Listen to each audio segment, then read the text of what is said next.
In this video we're going to talk about how to practice, what you should pay attention to and why. I want to talk to you today about my daily program.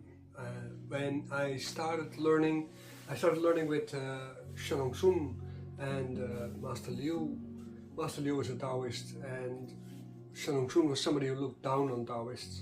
He called them weak and powerless. I wasn't really agreeing with that, but you know, who was I to say? He was himself special enough. But at the moment, when I started studying with the Taiji Wuxigong and the Taiji old frame that he was teaching me, and also with Liu, all the different kind of internal practices, the more like the tantric practices, you can say, the internalized practices, and also the identification with gods and spirits in the body, in the surrounding and so on, in a more organic way than the Daoist priest probably would do. I realized at some point, like, wow, I'm already practicing 10, maybe 12 hours a day sometimes. I was single, so no problem with that, I had time enough. I didn't really have a job otherwise than painting paintings. And one way or the other, because I was poor, I didn't really have that much money to create enough art, because yeah, painting is an expensive job if you do it right. So every time when I was not practicing, I was not painting, so therefore not spending money. So it was a good idea, I think, at that time. And of course I'm now here, so yeah, it was a good idea. At the moment when I practice with that in all this longer time, I also discovered that people who train for Olympic sports, they usually only practice for about 4 hours a day on the sport academy, for the simple reason that otherwise their body would become too quickly damaged too much. And because of the way of doing exercise in modern regular sports, especially when you want to achieve something, it is providing a lot of tear and wear, and as a result of that you get to lock yourself out from your goals very quickly. That's why so few people actually manage to get to the Olympic Games or to become a professional anyway. I mean, there's millions of people who are doing some sports, although it's a small percentage of the population, but it is just not a very healthy thing.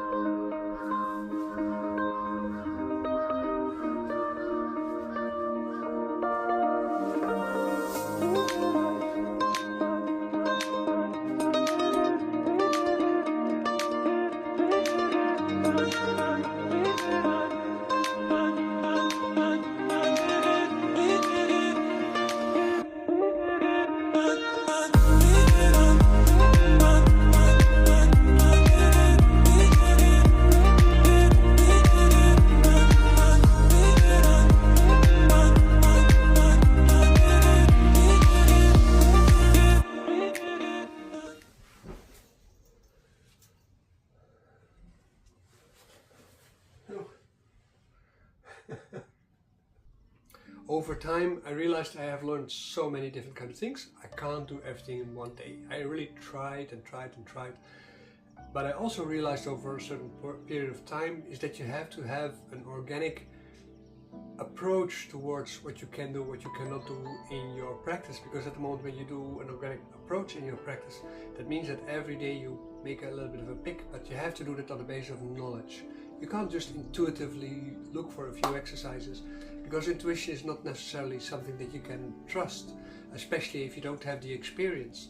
The experience comes from both a theoretical and a practical window. So that means that everybody needs a particular kind of foundation, and this is also why I started, of course, the Daoland program, and why I'm also doing my current research and what my book also was about. Because, you know, you have to read this book to understand why I motivate myself to teach in a particular kind of way and to show videos in a particular kind of way, and to also try to help people to learn some practical skills that are applicable in everything. Because to be quite frank, most things that people learn have no real application in daily life. So if a disaster happens to you and you have learned Padua Jing, or you have learned other kind of Qigong or energy work, anything like that, you do this modern Tai Chi Chuan, which is mostly just form and no content, no substance as it is called. because it's beautiful, it's elegant, it's smooth and so on, but there's no nay in the ja, then at that moment you can see that the need for learning practical things and to put it into a framework of understanding and skillfulness that can be part of the biological maintenance of your family, because that's basically what it is, right? If you learn a particular kind of skill, it is never just for you, it is for you and the people around you, your community and your family. The idea is that when you learn healthcare skills, that they are shared within your family, and that you therefore guarantee the transmission of what you have learned to the next generation and the next generation and the next generation. And this is how, like for instance, what I talk about in the Buddha put the wheel of karma in motion, because karma in the end is the activity you perform to have results. So it's not about a guilt trip or anything like that, bad karma, good karma, no. It's just you create results as a result of doing something. And with everything you do, whether it is farting every day because you eat too many cookies or too much sugar, or you eat too much bread, or you eat meat in general gives you bad karma because you provide legitimacy for killing other living beings, and many other things that you can do, that you will do, which actually provide then negative results in you, because you eat candy, you eat cookies, you eat pies, and you grow big, or maybe because of you grow sick, and then as a result of that you grow big, or whatever kind of things. You sit too much on the couch, you watch too much TV, you don't really involve yourself in things. So for today, therefore, I wanted to say a little bit like that, talk a little bit about that, because in Daoism they say you can never have a rest. You should also not overexert yourself. You should always do things in a relaxed fashion, but you have to be continuous in what you're doing, so you can never really stop. So as a result of that, doing this for many years, people sometimes ask me, like, how come you always do so much every day? But every great master that I've met, or that I've spoken with, or that I heard about, they were always 24 hours a day active. They were always doing something. They were busy cultivating themselves, or they were cultivating their health, or they were helping other people. They were doing things, right? My job as a Daoist is basically be a good ambassador for what I learned. And I'm now in an age where I can say, like, okay, this is the result. If you look at me, how I started before I did that, and I was very weak. I looked like 55 when I was like 20, 21, because of the bad things that I did with my health, and also because I was born very weak.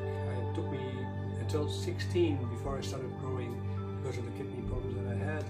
And I gradually overcame all these different kind of issues, and I overcame the moment where I was predicted to probably die, because most people with these problems, they die at that age. Now, at this moment, I would like to give you that handle. I want to show you a little bit about my practice today, and why I think that is interesting is because at the moment when you are practicing every day, you start noticing changes inside yourself. You don't have to be soft, you don't have to be hard. You just have to be busy, and gradually you start noticing that if you start with soft, then gradually you can handle more, and therefore also become better in handling yourself, and you can do harder things, more difficult things. Do not think you can achieve something in a short time. Don't start thinking like, oh, I first have to understand it before I can actually do it, because understanding comes from doing. It doesn't come from a book. Right? When you learn TCM, for instance, you learn from books, and then you hope that you understand it and you practice, and you go, oh, okay. The reality is that you have to work with needles, you have to work with bodies, you have to be able to touch bodies, and you have to be able to understand your own body, to understand that your body and the body of another is the same. That is also why in the past Daoist medicine people, they were always practitioners of Dao Yin, of Kung Fu, of meditation, and so on and so forth, because this is how you come to understand yourself. The same thing gives you also the rooting to become, a proper ritualist, in case you want to become a Daoist.